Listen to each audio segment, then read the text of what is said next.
Hello everyone, मैं हूँ हमा शहरोज़ और आप देख रहे हैं मज़ेदार खाने। मैं उम्मीद करती हूँ कि आप सब खैरियत से होंगे, खुश होंगे, आबाद होंगे और मेरी वीडियोस को लाइक एंड शेयर करते होंगे। आज हम बनाएंगे फ्रूट कस्टर्ड। और ये फ्रूट कस्टर्ड बहुत ही मज़ेदार सा बनने वाला है। तो चलिए हम रेसिपी को शुरू करते हैं।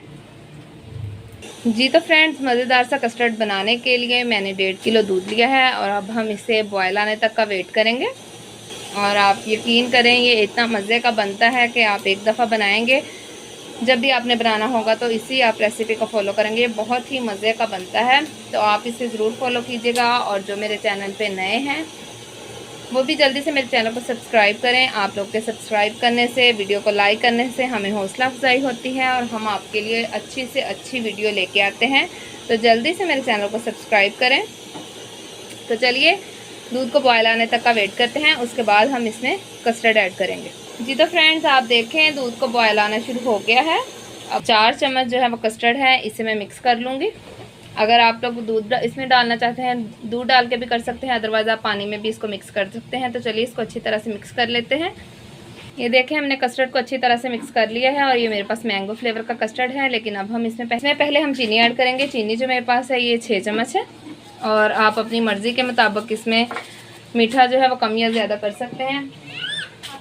और अब इसे अच्छी तरह से मिक्स करेंगे। जी तो फ्रेंड्स, चीनी मिक्स हो गई है और अब हम इसमें कस्टर्ड ऐड करेंगे, जिसको मैंने मिक्स कर लिया है। और ये थोड़ा थोड़ा करके डालना है आपने, इस तरह से, एकदम से सारा आपने नहीं डालना।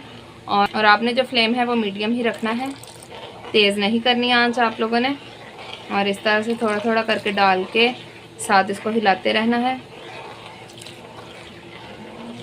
और ये बहुत ही ज़बरदस्त सा कस्टर्ड बनने वाला है। आप भी जल्दी से इस रेसिपी को फॉलो करें और अपने घर वालों को खिलाएं और मुझे कमेंट करके बताएं कि मेरी ये रेसिपी आपको कैसी लगी है।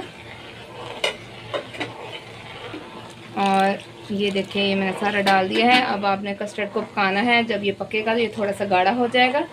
तो चलिए 2 से 3 मिनट के लिए इसको पकने देंगे। मैं 2 से 3 मिनट के बाद आपको दिखाती हूँ। जी तो फ्रेंड्स, आप देखें कस्टर्ड पकना शुरू हो गया है और इस स्टेज पर आपने चम्मच हिलाते रहना है ताकि कहीं के साथ नीचे लग ना जाए।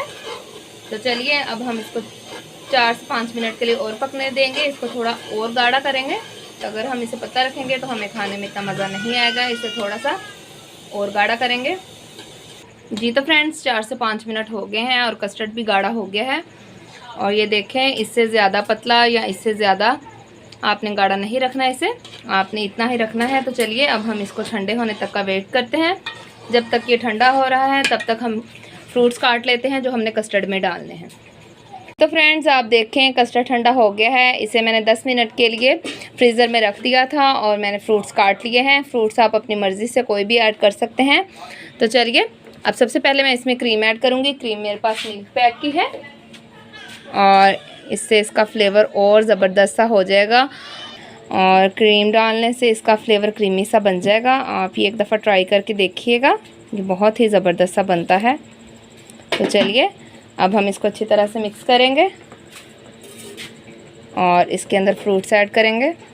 और आप ये देखें कितना अच्छा टेक्सचर बन गया है और इसके कलर्स देखें आप।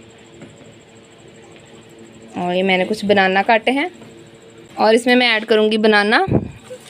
ये बनाना जिनको मैंने काट लिया है, ये बनाना ऐड करूँगी इसमें। और इसमें ऐड करूँगी एप्पल और इसमें ऐड करूँगी मैंगो। और इसमें मैं ऐड करूँगी मैंगो, ये मेरा फेवरेट फ्रूट है गर्मियों का। और अब इनको अच्छी तरह से मिक्स कर देंगे। और आप ये देखें, ये बहुत ही मज़े का बनने वाला है। और अब मैं इसमें शामिल करूँगी किशमिश जिसको मैंने पानी में भिगो दिया था थोड़ी देर के लिए, ये मैं ऐड करूँगी। और अब इसे अच्छी तरह से मिक्स कर लेंगे। और मिक्स करने के बाद इसे खूबसूरत से बॉल में हम डिश आउट करेंगे। तो चलिए ये मिक्स हो गया है और आप ये देखें, मेरे मुंह में तो अभी से पानी आ रहा है। तो चलिए जल्दी से आप भी अपने किचन में जाएं और इस रेसिपी को ट्राई करें और मुझे बताएं कि मेरी ये रेसिपी आपको कैसी लगी।